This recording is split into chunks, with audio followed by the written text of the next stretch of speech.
What's up, everybody? That was it hung a lot longer than I was expecting. What's up, everybody? Welcome to the Kind of Funny podcast. I'm one of your hosts, Greg Miller, alongside the producer / seducer, Nick Scarpino. Here's my problem, Greg. This is empty.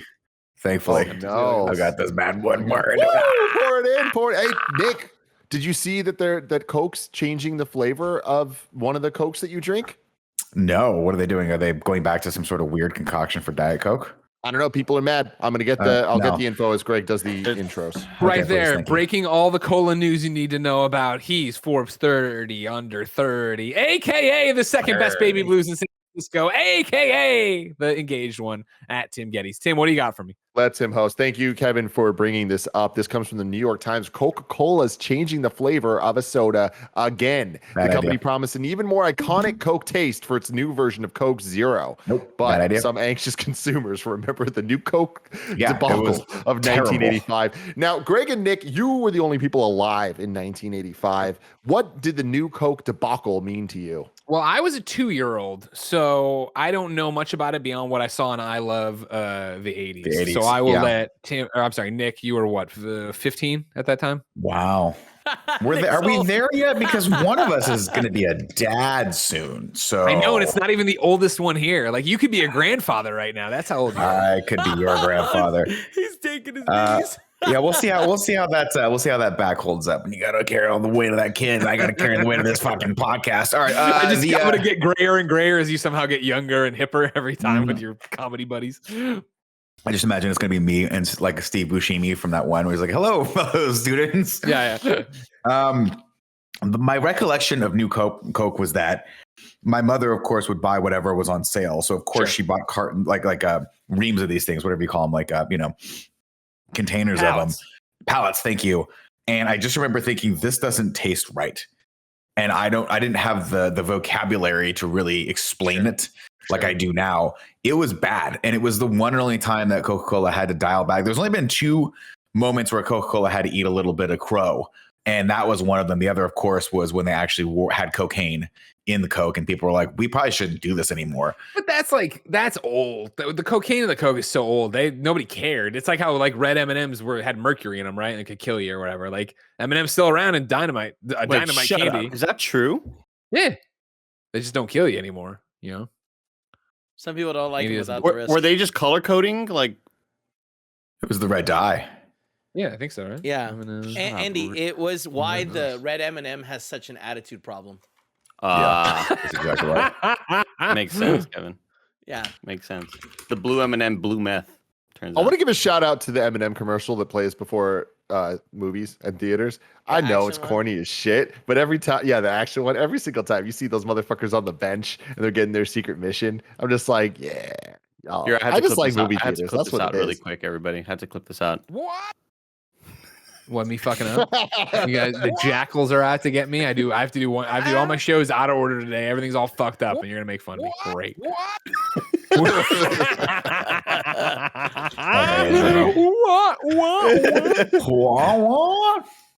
I'm looking around right now. I'm trying to find out because I'm basing my information about the red M&M being outlawed on the fact of Peggy Sue got married. You remember that? One, Nick? I remember that. That was with Nicolas Cage, right? Yeah, Nicolas Cage and Nicolas Cage. Yeah, Kathleen Turner. I remember in it. You don't know this movie, Kev? No. So the idea here is this is one of those classic. Greg watched this with his mother in I don't know. I would say I'm 7, 8. You know what I mean? So I am not giving you a great recollection of this, but through some mishap, Kathleen Turner is transported back in time. Yeah. And she wakes up as her 16-year-old self, and she still looks 16 or whatever to everybody else. And so it's kind of like Back to the Future, where she gets to talk to Nicolas Cage and try to change her life and everything else. At one point, she makes a comment about don't eat the red ones; they have mercury in them. Kevin, you want to blow this up, or you want to read it to me? I mean, that's not big enough for you. Because red number 2 was used to color many food products in the U.S., including hot dogs. Why would you start from the beginning? The Food and Drug Administration subsequently tested and produced, because people who are listening don't know what we're talking about. Don't just read the part that I highlighted. All right, including hot dog casings and ice cream. The public demanded that the government confirm the dye's safety. The Food and Drug Administration subsequent tests produced inclusive results in humans, but found that it caused malignant tumors in female rats. The FDA concluded that, rats. that the food colorant could not be presumed to be safe for human consumption and banned it in 1976. Maybe that's And why then New they York's got a having so many different rat rat. problems. Do you think that New York, if they'd have kept that red going, they could have just fed all the mice the red M&Ms that no one else wanted, and that could have just solved the rat problem in New York? Oh shit! Throwing down the sewers. Exactly. That would just make them stronger. Do you think it makes it stronger? I think it would kill a good 90% of them, but the 10% that were left would be super rats. Yeah. Peggy Sue Bodell attends her 25-year high school reunion after separating from her cheating husband, Charlie, played by Nicolas Cage. She regrets the decisions she made in her life, such as getting pregnant by Charlie in high school. When she faints at the reunion, she awakens in 1960. Given the chance to relive her life, she changes many things. However, some choices are more complicated as she begins to see young Charlie's charm and true feelings. That is Peggy Sue Got Married. I gotta watch. This sounds like a movie I'd really enjoy. It is on Hulu, Hulu Premium, free. While I was making this sound effect, I lost this thread. I lost this thread of the story. And when you asked, when you're talking about this story, I thought you were saying an actual, like, this is a real life thing, like a non-fiction. None of my friends have gone back in time that I know of to be 16 and relive. We've talked about this a lot, though. I would like to go back in time. I think I've pinpointed the year that I would go. I would go back in time to when I was playing AYSO soccer. I was on the Gators when I was, I think, 11 years old. And I was still skinny enough and able to run around. And I would just own my life from that point on. Okay. See, that was my question. So my question was, is this a one-way trip or are you going back? One way.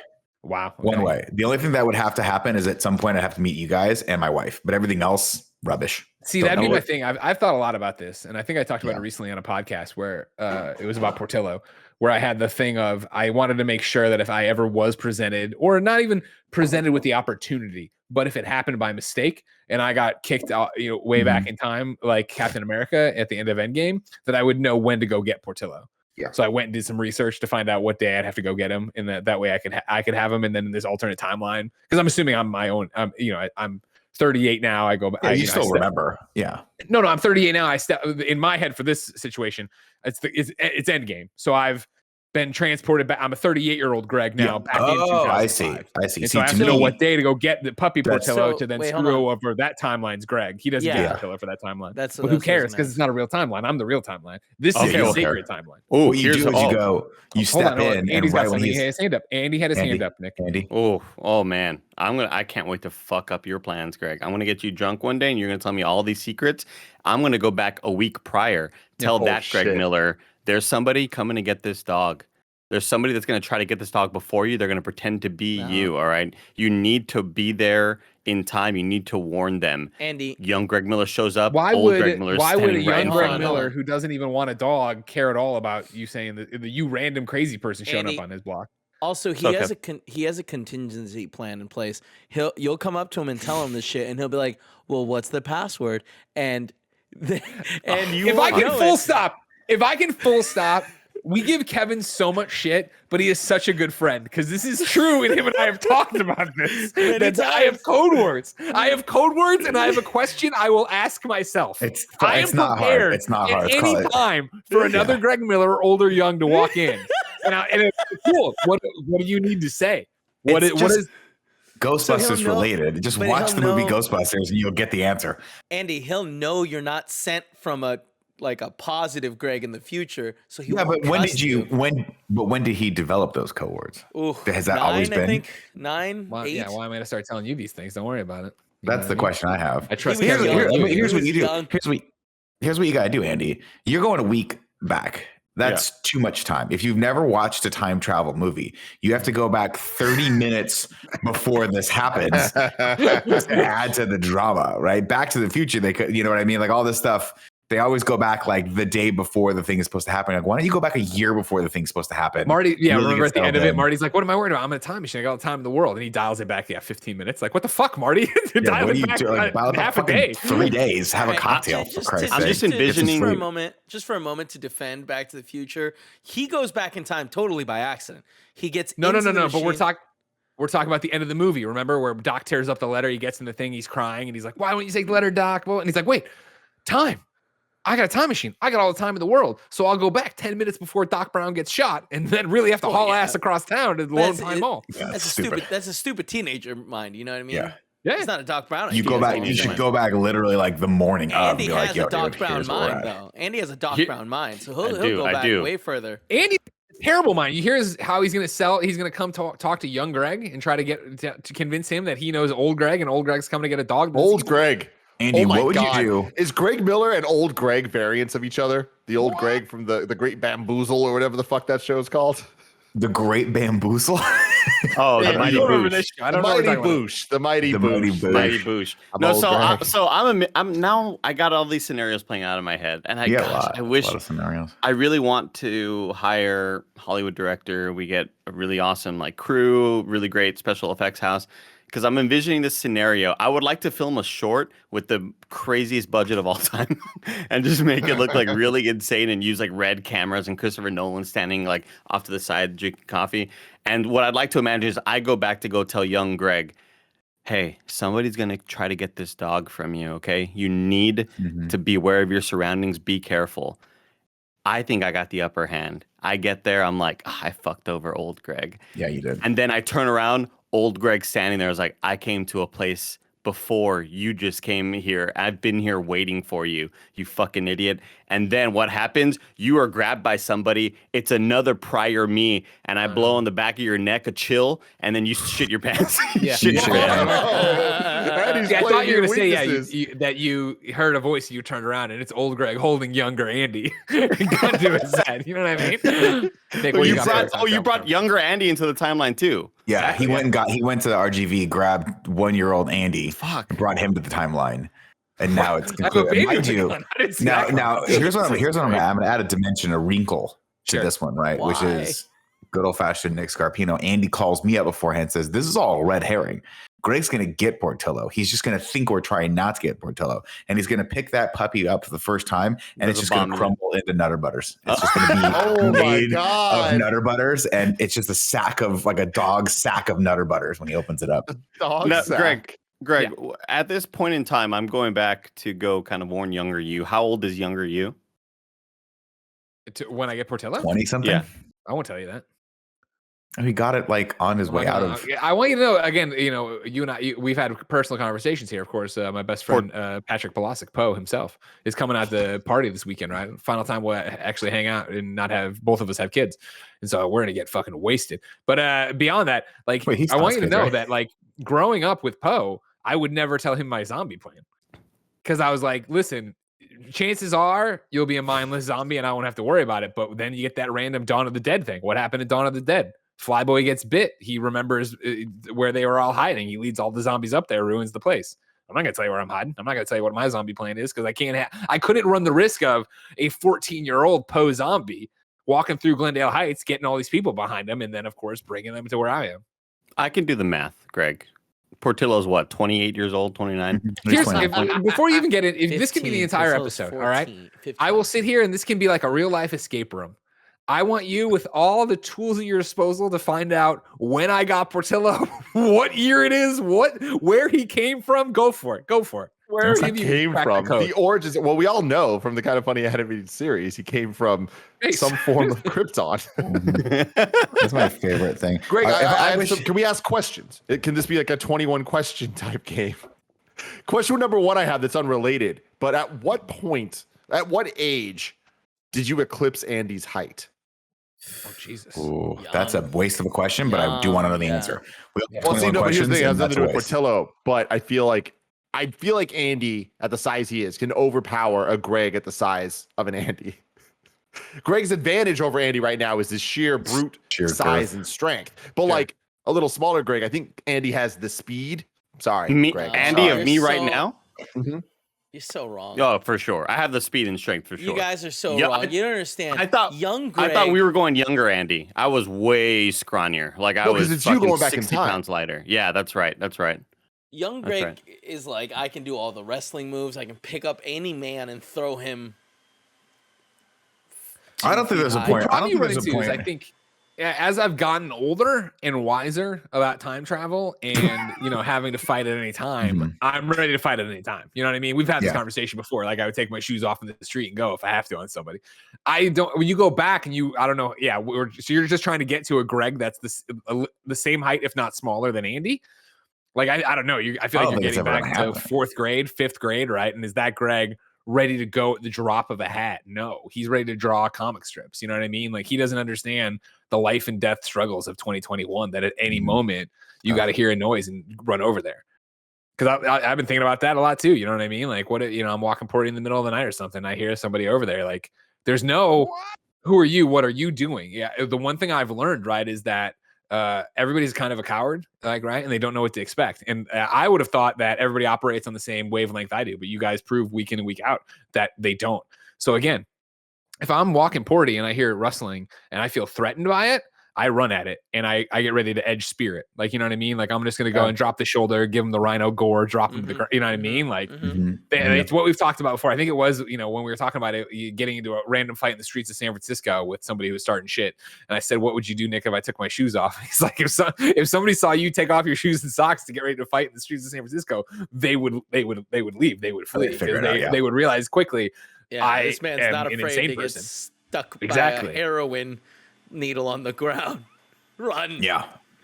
I mean, whatever. It's, any given Sunday out there, I got to do what I got to do. And so I do not think that is something that is developed. That is right now. I am a delicious, crisp, always chilled, never heated Clausen pickle. But when Andy's going back, I'm a young cucumber. I don't know. That kid's not ready for 30 years. Soft and that kid's not ready for it. He's too young. You don't think a 12-year-old Greg would, like, if he had to throw down, you don't think he would?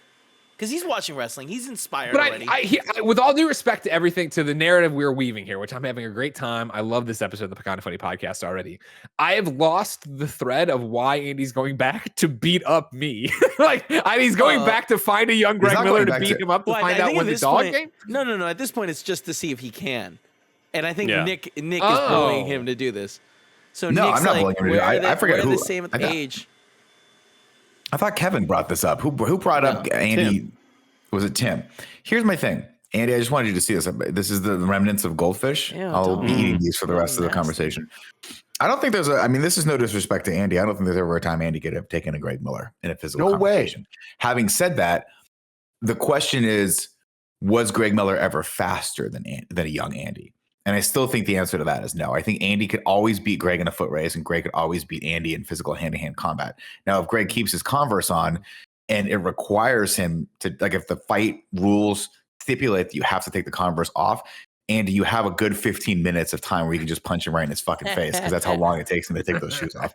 That's true. That's so true. Because look, I mean, Nick, 13-year-old Andy, who is standing a whopping, 4'10", could beat Greg Miller right now with his legs taller than 13-year-old Andy.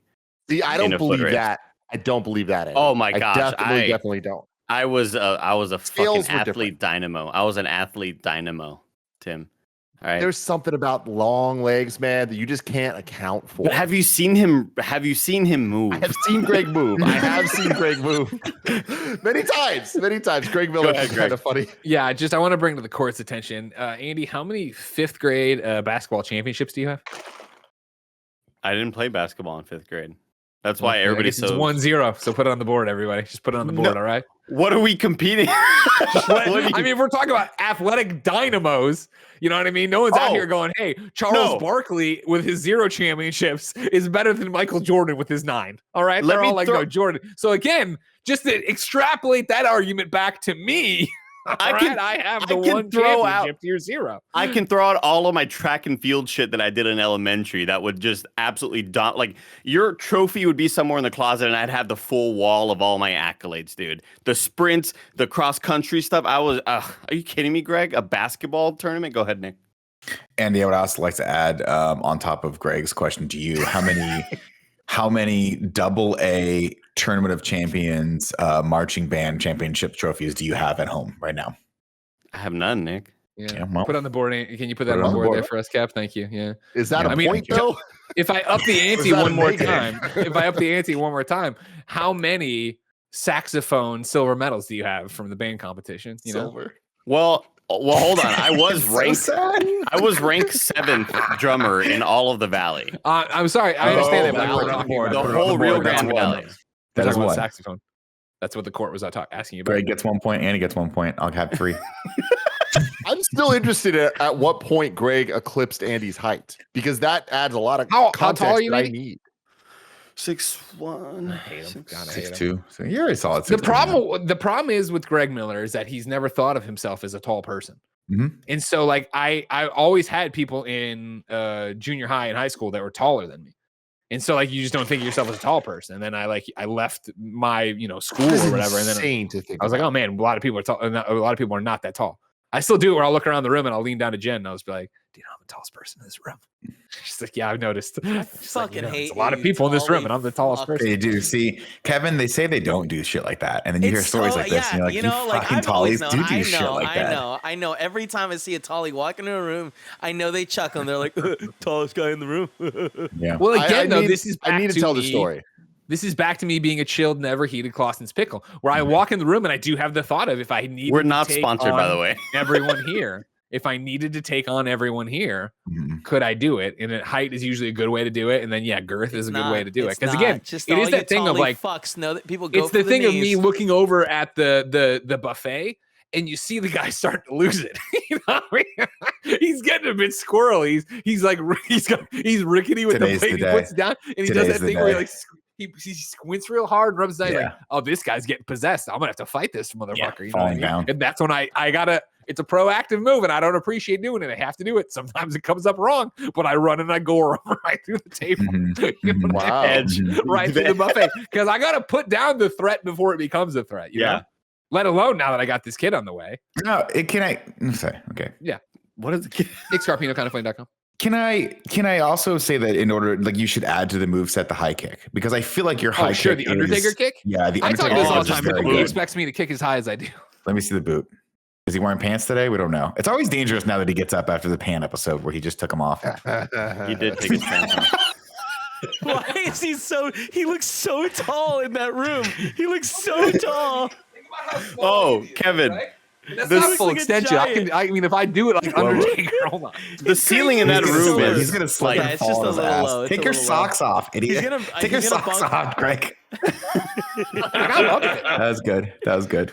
Dude, so last week, Wait, the real game quick, attack Greg, boys. Anybody Greg, doing the hard blink at the buffet, they're fucking scared of Greg, that. You know can they you are. do the back thing yet? No, I haven't tried the back thing since the first time. That was need a to humbling have- experience. All right, I We need made to it do, up here's here what we with need to you. do. We need to do, like, when and if we all get together again, whenever that time is, we need to do a warm-up round. I'll take us through some nice stretches for yoga. We'll heat up the room a little bit, and then we'll see who can do the actual back bend. Because I swear to God, I've done that back bend before. I can do the back but bend. I have. It was Kevin it was then, so Andy. much Do pain it. when I tried Do it it. last time. Yeah, Andy, put your Get on fucking your money bed where right your now mouth and is. do it. Get on your bed right now. Do it. Right now? When Yeah. that clip got passed around Jen and her yoga friends, it was universally like, what the fuck is wrong with all of them? They think they can just out of the blocks do this bend back. It was Some of us got closer than others. All right. I agree, Kevin. Kevin got the This closest. wasn't an insult to you. Kevin got the closest. Here's what I'll say. My confidence level going into that, 100%. I have done back bends in every time I've been to yoga. I've done back bends. But what occurred to me when my back almost snapped in two, when it was Andy, it was so much pain that I was like, I just roll out of the camera's way and cry. No one will see you and the gate won't catch it. Yeah. Was that you generally save the back bend. And this is what my wife told me as well. She goes, you don't do the back bend right off the bat. You save it for the end of class when you're super warm and you're super stretched out. That's how you do the back bend. You're very limber at that point. You don't just go in cold and start doing that. But I hate stretching.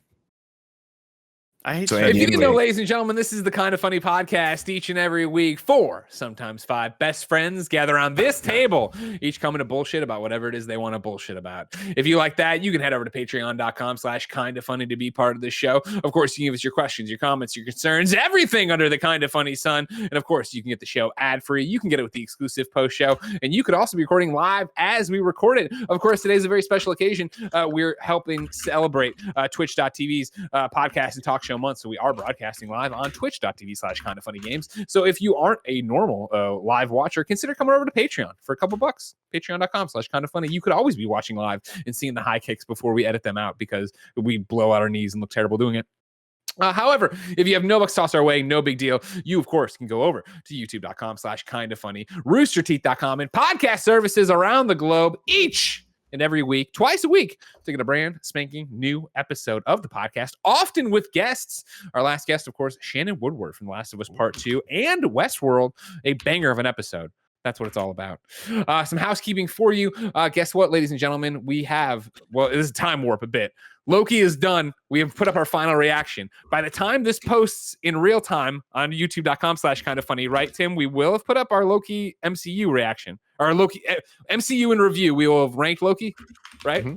That checks out. That tracks. Because this is going live Wednesday or this is going live Monday. I don't know, man. I don't know. But hey, youtube.com/kindoffunny. A lot of great shows there. Guess what? Podcast services around the globe. Search for Kind of Funny in Review, and all your questions will be answered there. We do in review twice a week as well. That's fun. Hell yeah. Thank you to our Patreon producers, Mark Johnson, Julian, the gluten-free gamer, and Steve Powers. Today, we're brought to you by MeUndies, Canva, and Upstart. And hey, why don't I tell you about them right now? This podcast is brought to you by MeUndies. MeUndies believes that your comfort is about more than what's touching your skin. It's about being comfortable in your skin. And when you're truly comfortable, you get a slam dunk kind of feeling, you know? That's right, MeUndies and Space Jam are bringing you new undies. Ladies and gentlemen, you know I only wear MeUndies. A long time ago, I found out how comfortable they were, threw away the rest of my underwear, and only buy MeUndies. I still do to this day. And the Space Jam one is interesting for people like Blessing. MeUndies' new Space Jam print features Bugs Bunny, Daffy Duck, and other iconic characters who are all tuned up and ready for a rematch. MeUndies are made from micromodal fabric, which is not only soft, but breathable, light, and impossibly cozy. Check out their new Space Jam collection in the softest undies, socks, bralettes, dog hoodies, and loungewear, available in sizes XS to 4XL. Here's your chance, do your dance, to score their new collection before the clock runs out. To get 15% off your first order, free shipping, and a 100% satisfaction guarantee, go to MeUndies.com/morning. That's MeUndies.com/morning. Up next is Canva. We've talked about Canva a lot, ladies and gentlemen. If you are making things on the internet and you need video, you need audio, you need Canva Pro. Tim's been using it. Roger's been using it. Nick has been using it. Anybody who's not just screaming into a microphone all day like me at Kind of Funny is using it to make our stuff better. Canva Pro is the easy-to-use design platform that has everything you need to design like a pro.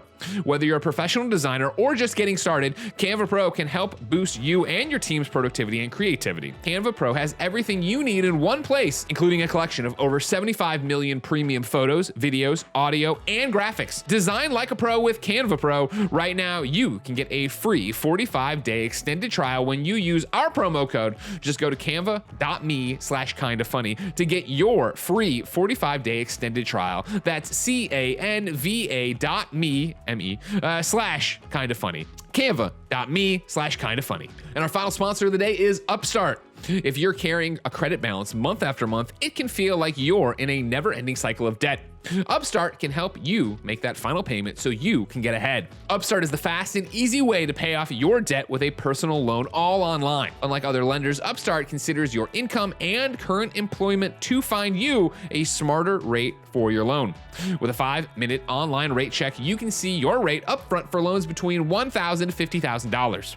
You can receive the funds as fast as 1 business day after accepting your loan. Find out how Upstart can lower your monthly payments today when you go to upstart.com/KFMB. That's upstart.com/KFMB. Don't forget to use our URL so that they know we sent you. Loan amounts will be determined based on your credit, income, and certain other information provided in your application. Go to upstart.com/KFMB. All right, we're back. And while I was doing my whole rigmarole, Nick slacks me and says, don't let Andy get out of this back bend that easily. Never forget. So, Andy, we need you to get on that bed there and do your little back bend you say you can do. He also messaged No, me. that'll make it I think, easier. I think right after he messaged you, he messaged me and said, "Andy, I slacked Greg to remind you to do that backbend when he's done with his intro. You have 35 minutes until he's done."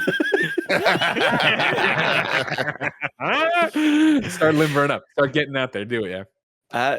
Maybe look. I'll be stretching the whole podcast. I'll do it at the end. I know. Well, because I want to be. Kevin, you and I. He knows Greg, we're dumb and we'll forget. He knows. Look at him. Look He at him. He's trying to get limber. You listen to the advice. He knows the answers now. I want to get limber. By the end of the show, we're going to see Andy backbend like the best of them. Tim, I'm getting limber too. I'm going to go to your house after this. Just heads up. Are we all getting limber? I'm going to turn my heater on. What does that mean? Yeah. What are you alluding to? Did you get a trampoline, Tim? A trampoline? Yeah. No, I want a trampoline. Oh, okay. Trampolines are so You freaking can't have a cool, trampoline, man. Tim. You can't have a trampoline. There's no good place for a trampoline in your house. Kevin can have trampoline. Oh, trampoline in here so I can finally touch the roof unlike Greg Miller. Jumping, like just standing up, his head touching the ceiling. I'm jealous.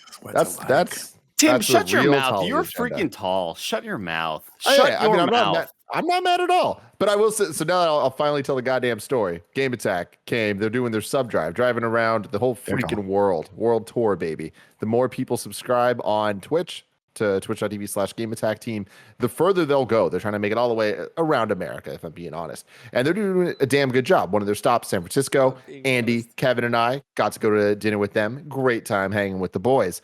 But I have never met Greyson in real life. Like, I've been around Greyson. He's been there. He's been sitting down. But this was the first time we actually like hung out, met, talked. This time you went like rock, stone cold, eyes to eyes. I got you. He can't do it. Kind of, but I can't. And that was something that blew me away. I've known Greg Miller for half my life at this point, and I've always just been like, he's taller than me. There's just levels to this shit. Like, I've always thought of myself as tall because most of my friends are short. But there was always my brother around me, so I was never the tallest. I never considered myself a tallie the way that Andy and Nick have definitely made me feel. Really? This man, Bolin is like 6'2", I want to say. So like he just has that like slightly taller than me vibe that I'm used to. Greyson is 6'9". Yeah, it's a big guy. Jeez. 6'9". Mountain of a man. And Andy told me that, and I was like, no way. I don't believe you. Then I saw this mountain walk up the stairs, and I stood up to hug him, and he bent down to hug me the way I bent down to hug Gia. And I had this moment of like, holy shit. Did you feel safe? Never in my life. It was a brand new sensation that I had where like, I mean, no joke, Nick, there was this feeling of just like, there are elements out there that I can't understand. Yeah. But like, if some bad shit goes down, I need to find Greyson. Yeah. Like he'll take care of me, man. Nick, he's going to take care of me real well. I wanted to take down his knees. And I told him, I was like, fuck, I want to take that guy's knees. Yeah. The first time, like an Ewok and an AT-AT. The first time we met him was in Toronto, I think. Like the first time I actually like got to like see him in person. And it turns out Tim wasn't there. I could have sworn Tim was there, but I think it was just me, Nick, and Greg because we had swapped off either time. And yeah, the first time I met Greyson was like my face is hitting belly button. I'm just like, here you are, like, and this time like this dude was like at a right angle, bending down to hug me. That's how I see. That's how I felt whenever we hung out with Hunter. His toes, because Hunter's tall too. So whenever we do like the bro shake. Do that with the hug, I would get just like his shoulder would hit the top of my head, and I'm like, you're so much more. You gotta hop up taller for the hug with him. You gotta hop up. Yeah, it's hard. Hug. It's tough with him. There's something about Hunter though.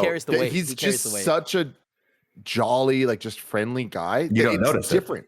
Yeah, you don't. He's 6'4".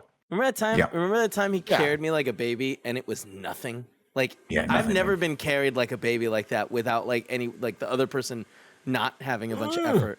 Yeah. Well, that was the thing too. Is like Hunter was like is 6'4", but you have to remember doing 2-a-day workouts with the best trainers on the planet because he's on a championship baseball team. Like he's getting the best nutrition, the best training, and he's got that mentality to like just stay the right way. He probably could have deadlifted me whenever he wanted. It's cool. Foxy Steve in the chat says, my shoe size is the worst thing. Size 16 shoes are hard to find. How tall are you, Mr. Foxy Steve? I'm 4'3". He looks like Daffy Duck. That's insane. This has got me this entire podcast talking about height, talking about being a kid, talking about all these different things, right? Growing up, things. it's got us in a certain feel. So we're going to go to M. Frit, who wrote into patreon.com/kindafunny, just like you can, to be part of the show, and says, what was some childhood gossip or drama you heard or were involved in with other kids growing up? This is a chance for you all to just dime each other out, yourselves out. I mean, each other being Kevin and Tim. But like, what have you done? What were the haps? What were the gossips around your schools? That's what M. Frit wants to know. Don't do it in a way that gets you sued. That's my response to it. Gossip. I didn't really have any gossip. I just have like the traditional woes of a high school kid with unrequited love. It was always unrequited love in our circles. And I've told this story before, but I'll tell it again because I don't know if Andy was working here at the time, and it's a story that should be told and retold. Andy, listen up, right? Take some notes here. I was in what we call a love square, not a love triangle. You know, a love triangle where one person likes one person, but they like the other person, but that other person likes the first person. We were in a square. I like someone who liked someone who liked someone who liked me. It was very weird, and it never got resolved until the summer after I graduated, and then it got resolved in one night. It was a good night. What? Wait, I want to hear about how it got resolved. Well, I hooked up with one of the people that I didn't like, and I was like, "Oh, this is great. This is even better." And then that was it. So I liked a girl who liked my friend. I got to draw it out. Hold on. Yeah. Sorry. Get the whiteboard. Yeah. Get the whiteboard. For some reason too. That's ridiculous. Right. Why did Jen take all my pens? All right. So I got it that there. Okay. So I'm going to put Nick first. Yeah. I'm not going to say names. I don't want to say names. Of course. There's Nick. And you like person number one. I liked person number one likes person number two. Correct. But person number two likes person number three. Correct. Person number three likes Nick. Correct. The love square. And so then you one night hooked up with person number one. I ended up hooking up with person number three. Ah, so you gave in to what person number three liked. No, now I'm getting lost. I hooked up with the person that didn't like me that I liked. That's who it was. I hooked up with person number one. Yeah. She didn't like me. I hooked up with person one, but it was after the feelings were gone, so the feelings had faded, and then we hooked up, and then it was like, oh, that was fun, like Tears in the Rain. It was exactly like Tears in Rain, and I was like, all those moments lost in time, like Tears in Rain. She was like, never ever quote Blade Runner to me after we make out ever again. Sure. Say do the director's cut instead. Yeah, we ended up making out, and I was like, that was cool. And she was like, that was cool. And it was funny because it was like closure. I was like, oh, that moment of my life, that time in my life was gone. It was actually like the lid on all of my high school career. And like, I was like, you're cool. And then we never saw each other again. That was it. Man, when I think 2 and 3, did 2 and 3 get married?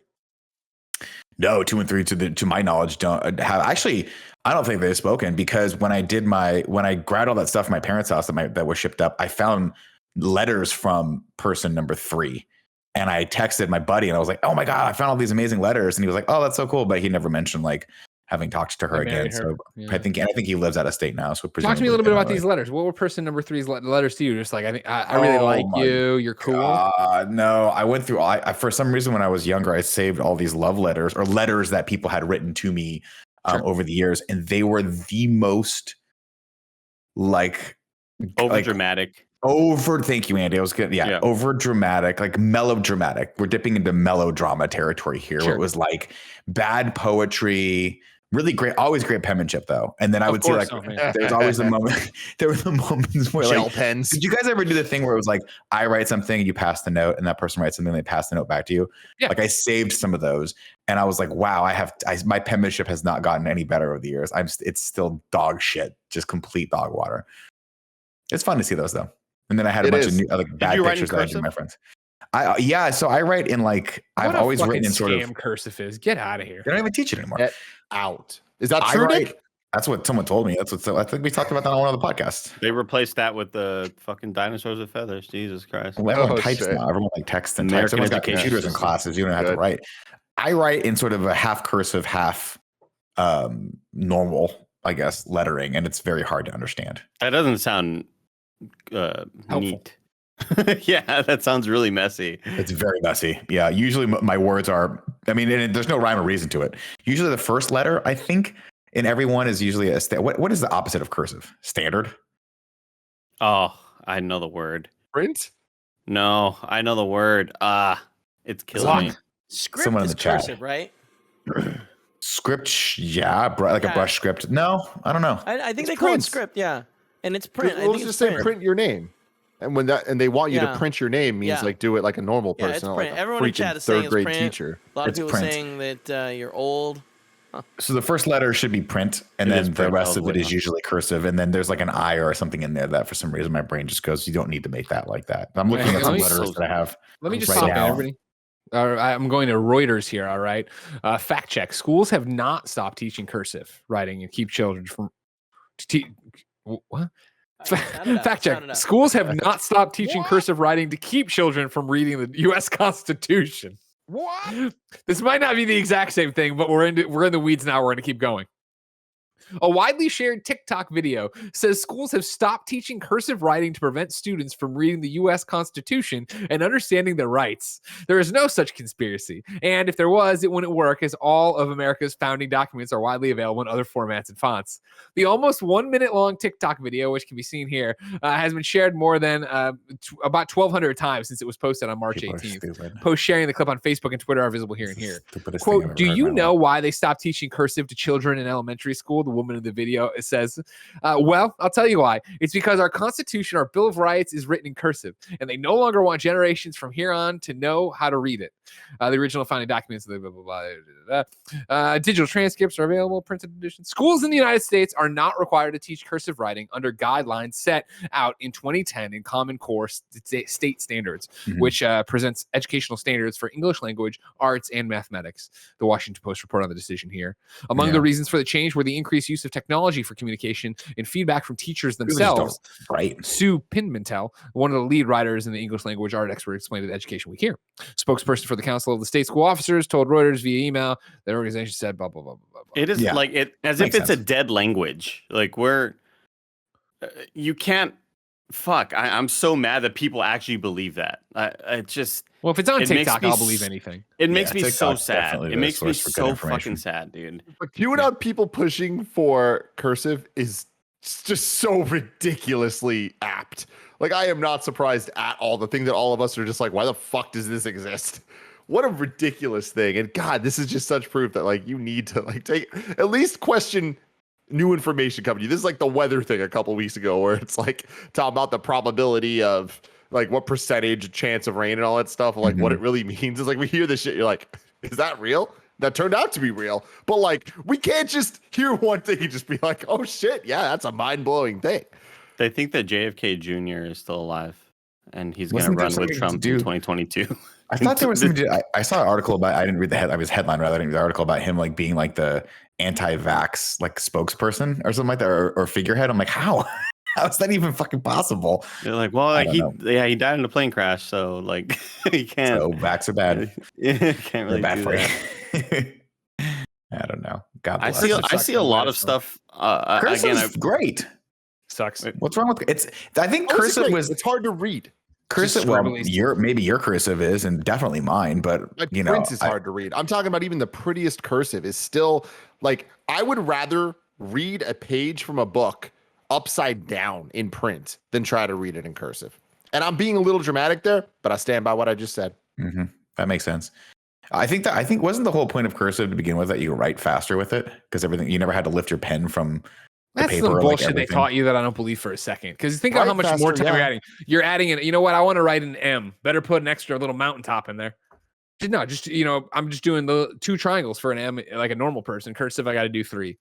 You want to do a Z? Look at whatever the fuck this thing is. You got to do this. You got to go down. You got to come up. You're not rounding off the peaks of your M.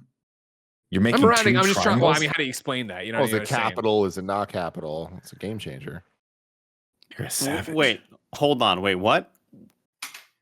If it's capital, you got peaks. You got peaks. Yeah, but I'm talking about in a word.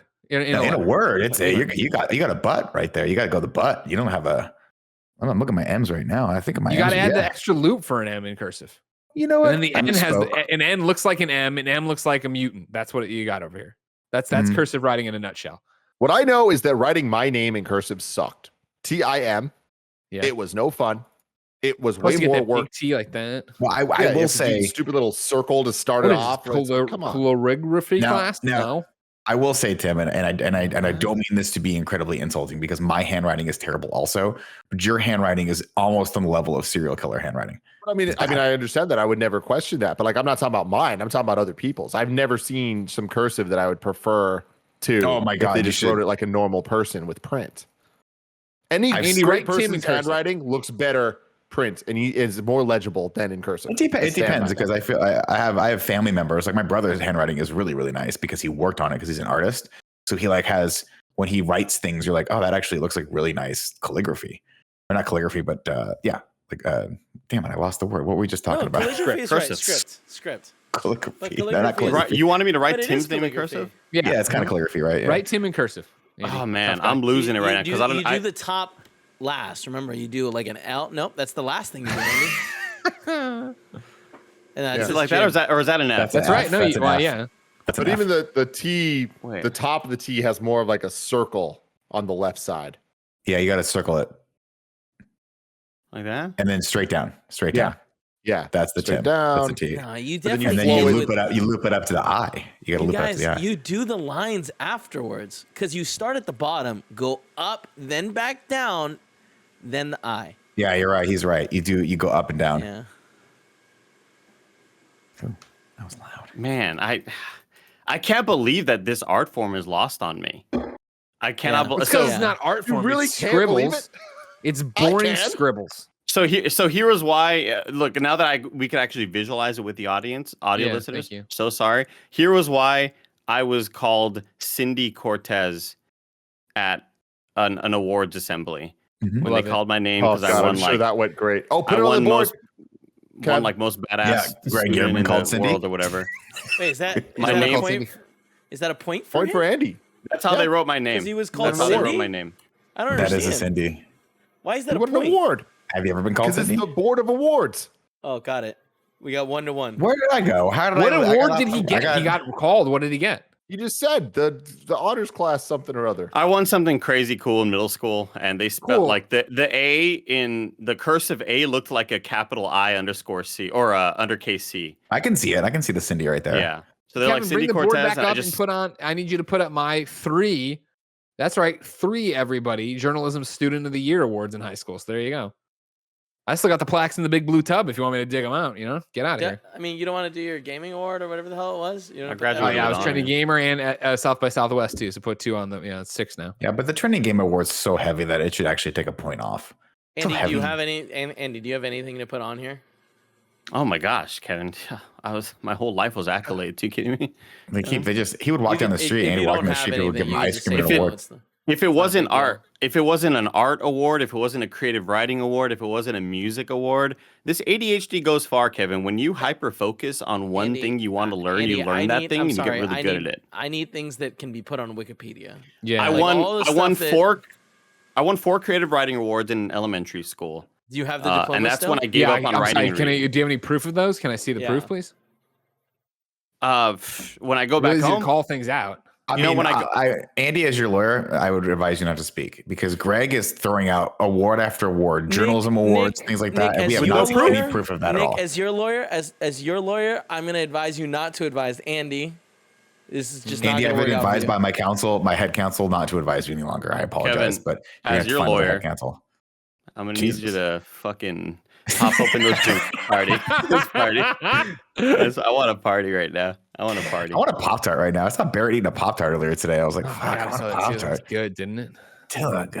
I got Barrett one knows how to party. That's why I've talked about that with Barrett before. If time travel again, you could I'd go back, pick up younger version of Greg, like 19, 20-year-old Greg, drop him with younger version of Barrett, have them go to a show.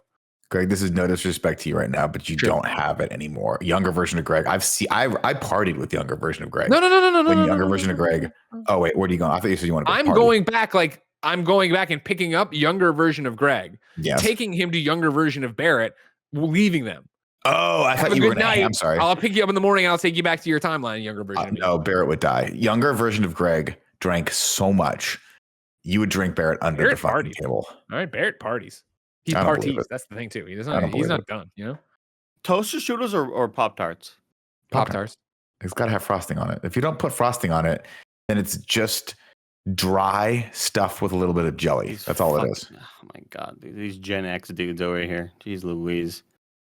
I need to be able to lick the sugar off the top of it if I want to, like a dog. Just toaster strudels have frosting on them that you drop in. I got a drizzle of frosting. I don't want to put it on myself. What am I cooking my own food here? What am I making my own toaster strudel? I got to figure out how to exactly. It's too bougie. Who's got time for it? It's too bougie. How much butter goes into it? Great because they're a blue collar breakfast. Do I have time to warm them up and get crazy? No big deal. I'll eat them and they're delicious the same way. Toaster strudels are like, well, do you have your apron on? Do you have your chef's hat on? That's not true. Get a little bowl of water, warm up the glaze. You don't do that. I'm not the fucking Pillsbury Doughboy over here. I'm not Gordon Ramsay. I'm not out here trying to make you ever watch that thing Below Deck Mediterranean? That's the kind of breakfast they're eating over there. All right. I'm not on a yacht. All right. I'm on a little fishing vessel. I need to go out and catch some crabs so I can come home and feed my daughter. That's what I need to do. Pop-Tarts, the food of the people. You know what I always used to do? Greg, honestly, what I used to do, and I felt like it was an advanced maneuver, because who cannot cook, I know nothing about the culinary arts. Whenever I would like get, I don't know, spaghetti or something, I would put red pepper in it, and I'd be like, oh man, I'm such a chef. And same thing with toaster strudels. I would put the little frosting packet just nearby the toaster oven, just next to it, like 5 inches away, just so it sort of absorbs that heat, and you get the cream coagulation of the cream, Kev. And then I would just drizzle that shit on, and of course it looked artistic because I won several artistic awards. Mark down 4 right there on that list for me, Kev. Wow. I need to see a proof. I'm sorry. When I go back home, I'm excited to go back home because I will be in my room.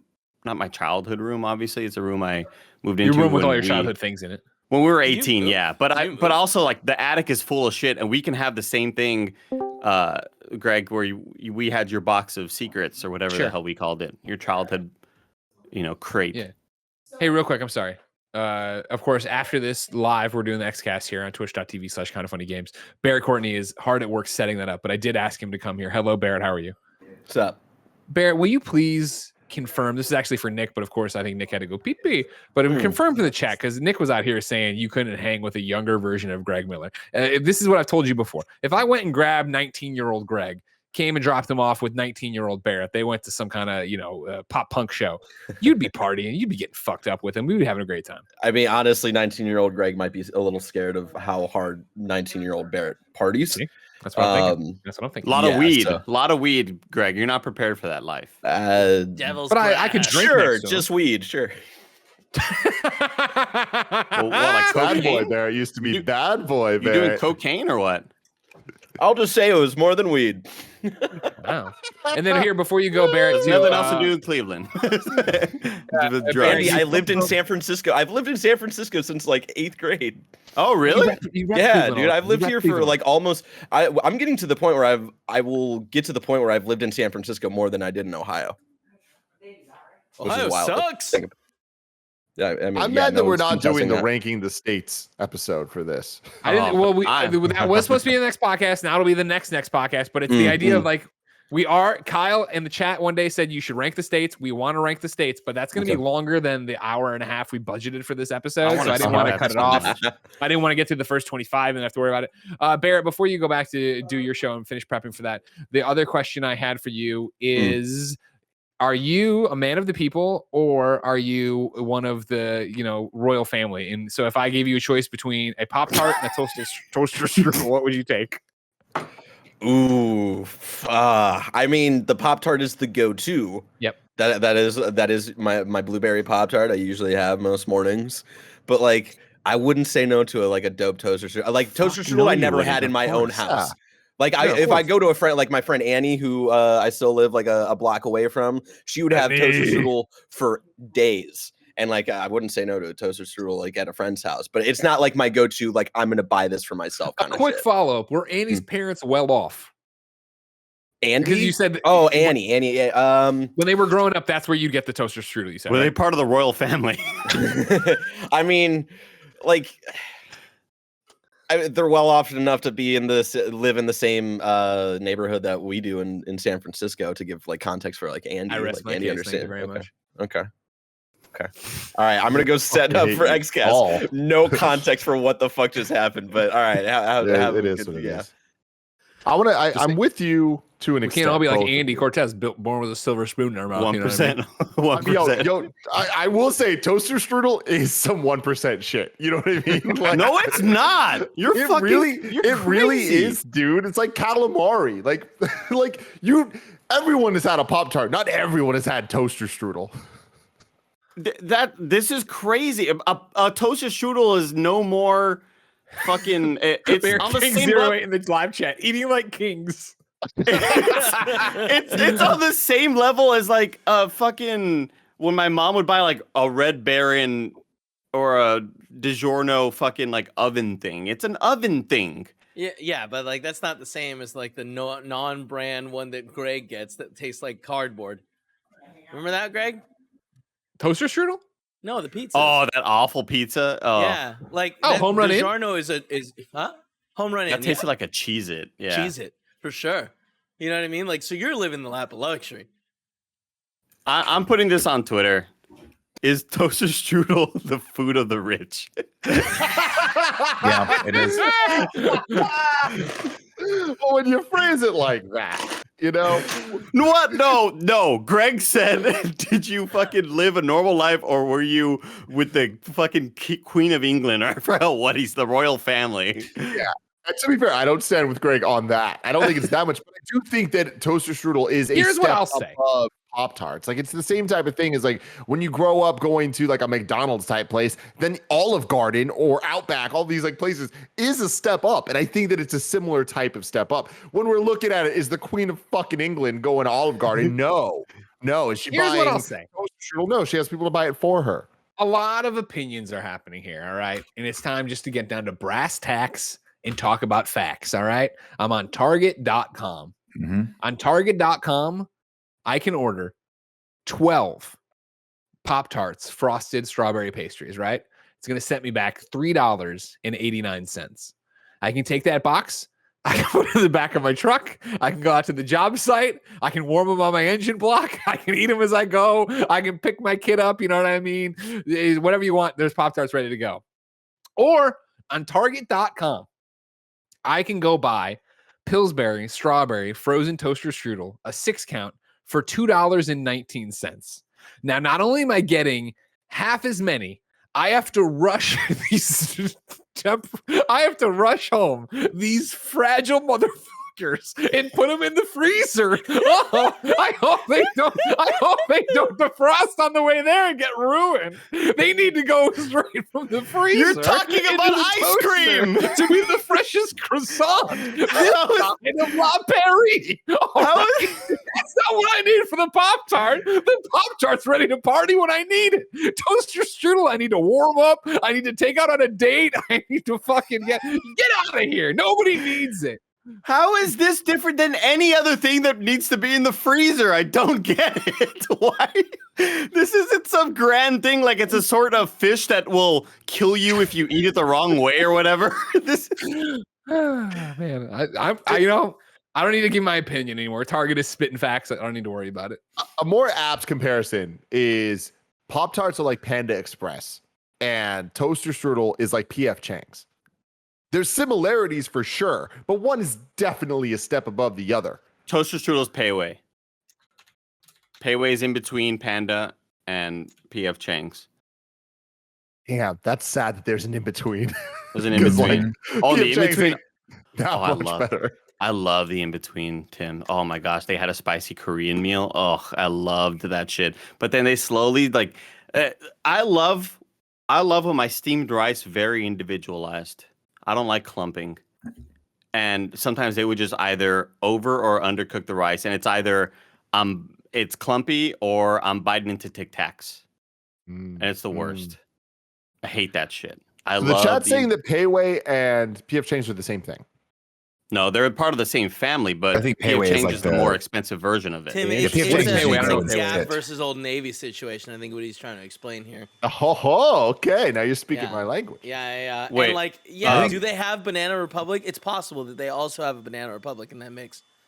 P.F. Chang is like, we had a good quarter this month at fucking work. We're all gonna take the company out to P.F. Chang's. It's like that. That's a sit-down restaurant. Sit-down restaurant. Payway, you could Payway's just like pick up at the counter or sit down at. Payway's the bomb. Yeah, Payway's great, dude. It's So good. Payway is the Old Navy in this situation. Is that what you're saying? Yeah, I'd say so. Yeah. Are they part of Is Old Republic? Navy Gap? Yeah. Shit, I didn't know that. Yeah. Banana Republic too. Whoa. Yeah. Whoa. They just got a conglomerate, huh? Give us the sound clip, Andy. What? I love it. It cuts out just a little less than I want it to cut out. I love that. I don't know what you guys are up to over there. I don't get one today. Just want to bring it back to the argument. Remember, of course, that on a breakfast item by breakfast item basis, all right, the Pop-Tart from Target.com we're talking about is 32 cents a tart, and the toaster strudel is 36. So right there, that's 4 cents. A strudel. And you want to extrapolate that over. You're making it worse for you. Your 7 kids. Over You know, a how lifetime. many are they eating a week? I think That you're doing adds your right math up. wrong. Right? 'Cause Check my math. You get twice as many. You get 12 for I 360. did $2.19 divided by 6. All right, and the other one is 12 divided by 12, right? Uh-huh. And isn't it like $3? So wouldn't that be? It doesn't matter. I'm sure. $3.89. No, check out. That all checks. That tracks. Just Look, letting you know. Why are ketchup packets so small? It's a great question. So they can use more of them. It's a sales technique. Have you seen that other thing on TikTok now going around there where we've been opening them wrong our whole life? If you know, you have it like, think of it like a tower, like a skyscraper or whatever. Mhm. So you put it on its side like a boat, and then you tear all the way along the top, and then you press in the sides, and you can put it down and have a little dipping packet. You never. No, ever that's get all bullshit. the That way. is not how it was You meant to- never get all no. the way. No, you're going to tear that. It's going to explode on your hand. You're going to try to put it down. It's going to tip over, Wanted explode for all over murder. the thing. Wanted for murder. Blood. Sure, it's all over your hands. Also, you need to use at least 15 of them for every thing of large fries you get from McDonald's, or else they just don't feel What the right. hell? Jim was saying. Why is that the case? I just don't I don't understand know. it. Yesterday, I got Squat and Gobble for the first time in a long time. Wow. And There's that yeah. takes me back. And Wait, it's hold like, on, you know, hold on, He's Tim. squatting gobble Before right you now. talk about it, before Tim talks about it, did you get it delivered or did you eat there? delivered. How was the delivery experience? Excellent. Fine. It traveled well. It travels very well. Oh yeah, Really? What would you get though? yeah. We used to 'Cause get it all the that'll time at matter. the studio. Oh, I guess you're closer. Yeah, you're closer to the studio. Have you than I guys? am. Regardless, have you guys seen? I got a bunch these- of these ketchup packets, right? Yeah. And I'm just like, Yes. I needed, no lie, no exaggeration, 9 of these things just Yeah. to like get a solid mound of ketchup to be able to dip things in and whatever. And I'm just like, I mean, I know I like ketchup. I like condiments. I know I like an excessive amount compared to most people, but I don't think I'm asking for too much to say that every ketchup packet should be at least 3 ketchup packets. Because that way there's some form of moderation for people. I think that's good. Because like I get the argument of like, okay, it's wasteful or whatever. You know what else is wasteful? Having like fucking 15 packets. Yeah. Yeah. But Because you you get know to what get, always happens you is get to you- keep those in a drawer. You see the packet. Yeah, and it's also the idea that like not everybody uses that much. Like, you know, the people who are See, out there that's using. But I would be willing to bet that hate people those. that use ketchup to even what? begin with are gonna want more than one. Like I'm sorry. Wait, Andy, did you say you hate those? How I can you fucking hate this? these, dude. If The you're an the- audio listener, Kevin has brought up the photo of the Heinz ketchup that comes in a little plastic tub, like a Chick-fil-A that you rip off the top, and it's like you dunk them. Or you can The pick up texture and Not the same. consistency of this ketchup is not what you get in the packets. You're It is a crazy. different beast altogether, and we need to look into it. I Because support that. I need what I need is scientists to go in there and like, sure, you're printing stuff on the label, you're telling me Andy- what the percentages are of this and that and the fructose and all that. No. Andy. I need to be there right next to you when you're doing these studies. I think I might have the answer because a lot of times the packets have fancy ketchup, which has a higher percentage of actual fruit tomato. in it. Yeah, Tomato, yeah, you're Yeah. right. the tomato fruit. But there's just something off about these. It feels like way more thick than what you would get in a fancy ketchup bottle, Kevin. There's something that rubs me the wrong way about here's it. the thing. Here's the thing. I just want to grab attention for because like I think these are the superior packages. And Tim, what does it say underneath dip and squeeze? Yeah. 3 times as much ketchup. What's your point? That's how much ketchup you wanted. It's exactly what you wanted, Tim. You said exactly there should be at least 3. Gotcha. I mean, okay, if that's the case, then I'm wrong about how much I wanted. I wanted much more because these are not enough either. You just need to bring a bottle of ketchup with you. Get your fucking bottle. Tim, and here's the thing. You need to go to a diner. I hate all of you so much. Wait, no, 2 seconds. Holy Tim, shit. They're saying you got to bring a bottle, which sounds absurd. But let me remind you, in my glove compartment for years, what do we have? Sriracha. A bottle of sriracha. So it's not that crazy. No, it's not crazy. And I'm not against it at all. I support that. I understand that my needs are not the needs of the mainstream. Having said that, I do think that a ketchup packet is definitely not the needs of the mainstream. Like, we're making mistakes here any which way you put it. What I want more than anything is this thing Kevin just showed. It's a step in the right direction, but Andy's right. It doesn't taste right. If they figured that problem out, which sounds like not that big of an issue, we'd be in a much better place. But that's not the reality we're in. No, I love the ranch that they give you at a pizza place. You get the little tiny container. You know what I'm talking about? Maybe the tub, right? Yeah, where they've gone and done their own thing where they're putting their own ranch in it and then giving the little thing, right? Okay, just making sure you weren't talking about like a Hidden Valley packet. You're talking about like they bought an industrial thing of ranch. You order ranch, they scoop it out, they put it in the thing, and they put it in plastic. Exactly. Exactly. That's what I want for ketchup. And I don't think that's too much to ask. They do it for ranch. Some places do it, yeah, but I hear you. Yeah. Everyone does it. Tim, I think you're right. I think that's an easy solution. But looking through stuff on the internet, I found a weird website that I want to show you. It's called Pornhub.com. Ew. It's called Fake Food Display. They sell like spilled for like stuff. knocked over stuff. This is stuff you get at like a joke shop. I mean, I don't think so. It's a fake food place. What a niche website. What's the needs for this? Kev, can you go to the about page for this website? No. It's to prank people with. No, it's not. It can't be, right? Like that's so specific. It's like fake dog poop.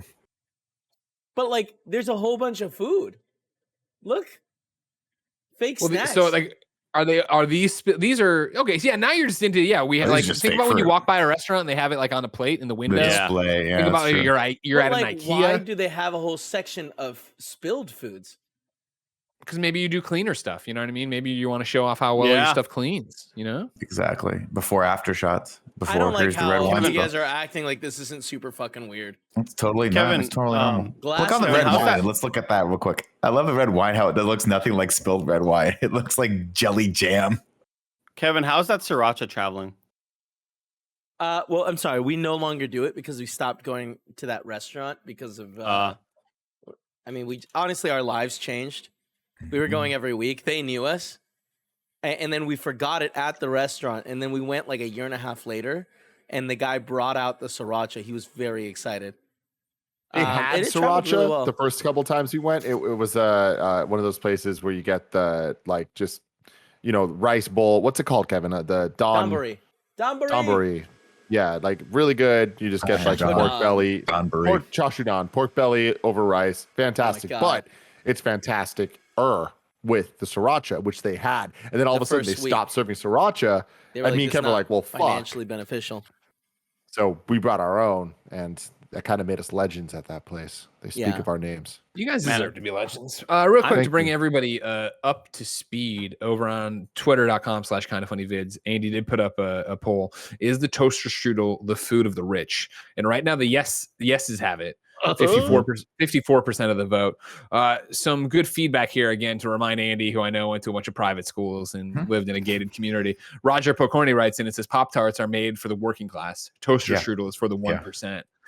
Reverend that Cameron Abbott writes in, Reverend Cameron Abbott writes in and says, I've never known anyone other than a bougie fuck to eat a toaster strudel. Yeah. Super true. And then yeah, DWH right here. Never had a toaster strudel till I could afford to pay for breakfast myself. I grew up on these bad motherfuckers, and it's a gift there of the one, the only, the Pop-Tart. So I think we can put this one to rest. Andy, I will say this. It it is possible that, because of course I had a lot of Pop-Tarts too growing up, but it is possible that my parents were able to afford the toaster strudel. Because now that I think of it, my refrigerator, I don't know if I ever had one brand beverage in my refrigerator. A Coca-Cola RC Cola all the time. A Coca-Cola can was so rare whenever I'd see an actual Coca-Cola logo on anything. Yeah, but was that like a dad thing? Because I could see your dad being like, man, my mom and my dad are like RC Cola. I love RC Cola. Oh, we had a lot of RC. We had Sam's Cola. We had Mighty Grape, which was like, no, don't get Grape Fanta, get Mighty Grape. And we still don't know what that was. There was a real quick before Greg interjects. There was a brand called Members Mark, and Members Mark, I believe, is one of these stores' sort of generic brands. Yeah, Sam's Club. Sam's Club. So we would get a lot of Members Mark stuff in bulk. And at one point, my brother had Members Mark jeans. Nice. And it was so weird to us. It was so like my brother and I made fun of that shit so much, because it's like, I'm used to seeing Members Mark on the fucking soda and on this big can of beans and on that there's a bag of chips, but jeans, it's weird. We can't be doing that. We gotta stop with that shit. Yeah, that's gonna get us made fun of for sure. For sure. Is Pro Club a thing for you guys? Pro Club white tees? No. I had all my undergarments growing up were from Costco. So they were the Kirkland signature brand, which Andy, it was the same thing that you're talking about. Because I remember we had the Kirkland signature mixed nuts like jar. You got that big plastic jar that was so big it had a handle. It was like the handle built into the back of it, and you'd have to unscrew the top of it with like both hands because it was so big. It's a Kirkland signature. And then I remember we used to get Kirkland signature boxer shorts as well. And I was like, it's so weird. This company that makes nuts also makes boxer shorts.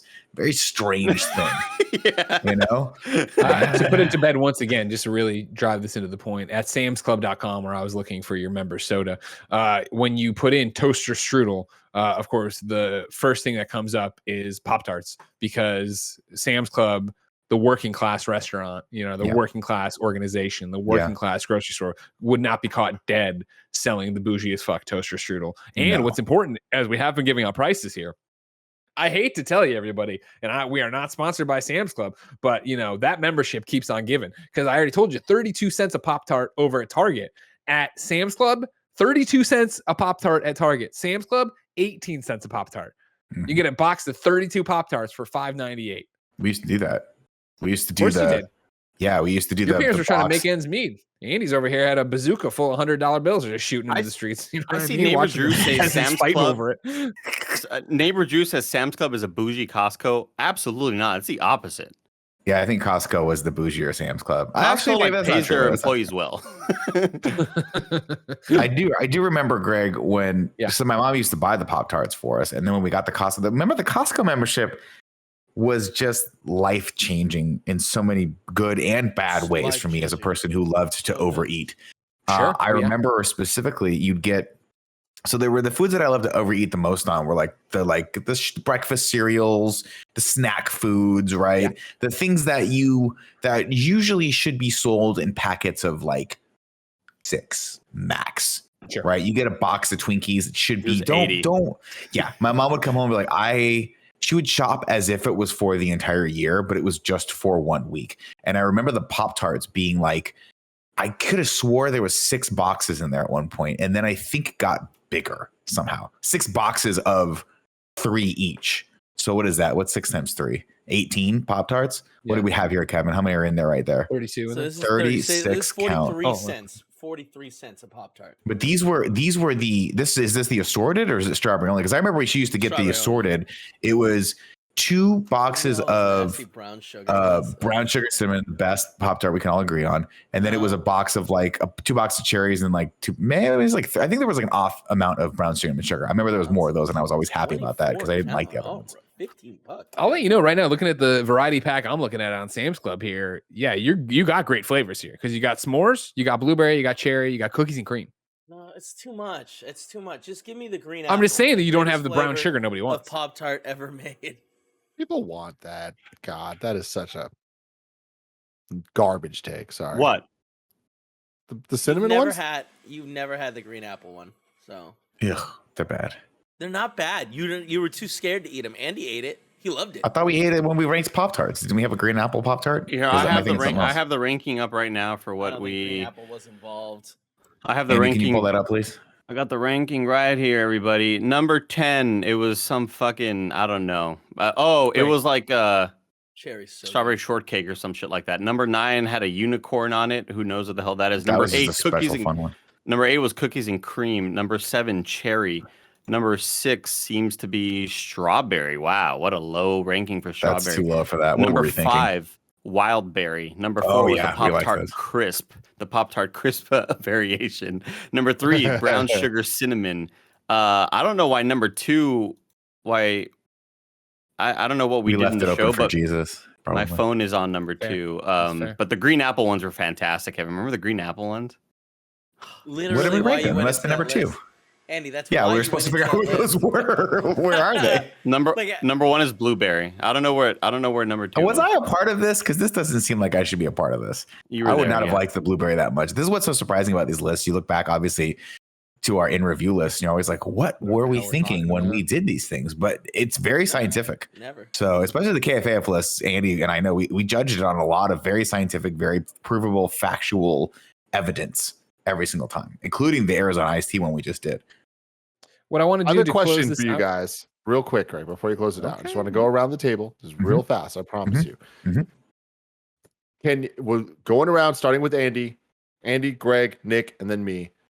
Have you had warmed up Pop-Tarts less than a handful of times, 2 handfuls of times, or more than 2 handfuls of times in your life? More than 2 handfuls of times. Great. Yeah, I would say more than 2 I think honestly, you're looking at a timeline issue where as a child and like we would have had them in the house, my mom would have definitely warmed them up. I would have warmed them up, but I ate the majority of my Pop-Tarts at IGN off that machine that sold it for 25 cents. And those would just be devoured cold at my desk. Yeah. Like Greg, I'm the same as you, more than like fucking 5 handfuls, but the amount of times that I've eaten them cold outweighs the toasted ones probably like 4 or 5 times or something like that. What about you, Tim? Are you saying less than like a handful? I'm definitely less than 1 hand. Yeah. Yeah. See, when I was growing up, I thought they had to be warmed up until I had that one beautiful revelation where I was too lazy to warm them up. And I'm like, I'm just going to try to eat them cold and hopefully they don't make me sick. And then my brother's like, you don't have to, you idiot. You don't have to warm them up.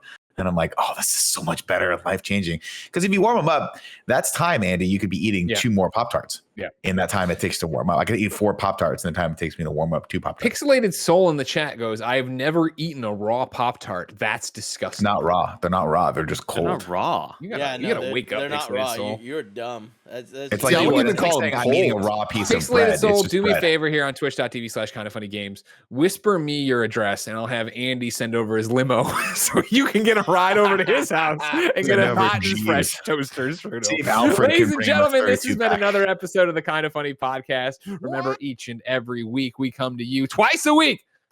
4, sometimes 5 best friends gathering around this table to talk about whatever random bullshit it is they want to talk about. If you want to support that, you can go to patreon.com/kindoffunny to get your questions in, to get the show ad-free, and of course, get the post show we are about to record. However, if you have no bucks toss our way, no big deal. You can watch the show on youtube.com/kindoffunny. Podcast services around the globe twice a week, each and every week. You get the ads, you don't get the post show, but you get a good time.